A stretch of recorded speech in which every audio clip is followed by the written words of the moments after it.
So what's up mga kataps, no? So welcome sa atong vlog sa Taps TV, no? Jomar Tapia Vlog sa atong YouTube channel, no? Ito sa mga nakaranas na nito na naging payout na yung Facebook, no? So naging payout na siya tapos hindi mo pa nakuha. So bago natin yun ano yung lahat na yun mga kataps, no? Pa-subscribe naman sa atong YouTube channel para updated kayo, tapos makatulong rin kayo sa akin, no, na isang maliit na content creator. So yun mga kataps, no, ito naging feed na yun sa ano ko, sa Facebook ko account, tapos ay hindi ko pa nakuha.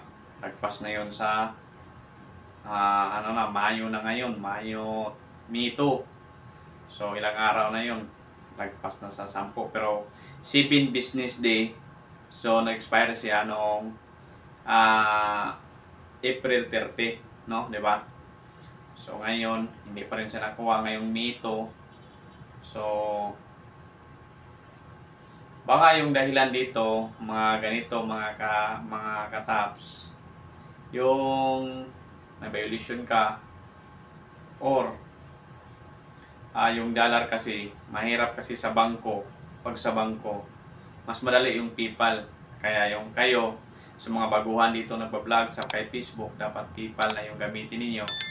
Kasi talaga dito sa bangko, marami akong sinisearch, medyo matagal talaga siya. Kaya ito sa akin, binabalik-balikan ko pa sa bangko hanggang kailan, hanggang makuha ko to. I-update na lang din kita kung makuha ko rin. Sana makuha ko yan, dasal-dasalan tayo. So sa tao lang dyan, sa inyo dyan, sa mga OFW ng mga kababayan natin, mga ano natin, no? So sa tao sa inyong lahat dyan, mag-ingat kayo dyan. Para sa, lalo na kayo na pumunta kayo dyan para sa pamilya, kinabukasan ng ating pamilya. Kaya ako rin, nag-vlog rin ako para rin kinabukasan ng pamilya ko, pangdagdag lang sana, no? Kaya mahirap sa construction, trabaho sa construction, kaya dito ngayon nag-vlog tayo. So yun lang masabi ko dito. Pag hindi pa nyo nakukuha, pa-follow up nyo lang lagi sa bangko ninyo. Pareho tayo, ngayon nagpa-follow up rin ako.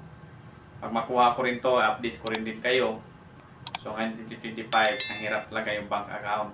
Mas madali yung mga kapitbahay ko, PayPal. So ngayon gusto ko napalitan yung PayPal. Problema na hindi ko rin mapalitan, kaya kasi busy talaga ako, hindi ko maka-open ng computer. Kaya lang muna ako ngayon. Lagi ko lang muna siya pinapalo up sa bangko, no. Kasi sinesearch ko rin na meron daw pwede mga 10 days kung lalo may violation ka kay Facebook. Sa akin kasi may violation, makamabot pa yun ng 10 days. So ngayon, saka ngayong Martes pa mag-expire. So to ngayon, so bukas hindi naman yung office ng bangko. Saka Sabado, so Lunes pa, saka Martes yung office. So may 3 days tayo, no, maging 10 na tuloy. Kaya antayin natin yung mga Martes, Merkulis.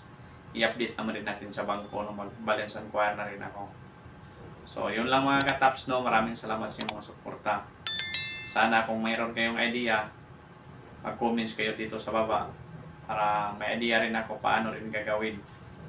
Kung wala rin kayong idea, pareho tayo. Sige, antay tayo. Kung makuha ko din yan sa akin, magko-comments rin ako sa inyo o gagawa pa ako ng another video kung paano talaga kukunin, kasi marami akong ni-search na 2 bulan daw hindi pa rin nakuha. Marami akong tinitingnan yung iba sa YouTube na wala pa talagang klaro na paano, no. Kaya ako nag-apply din ako kay Facebook, wala ding wala pang reply.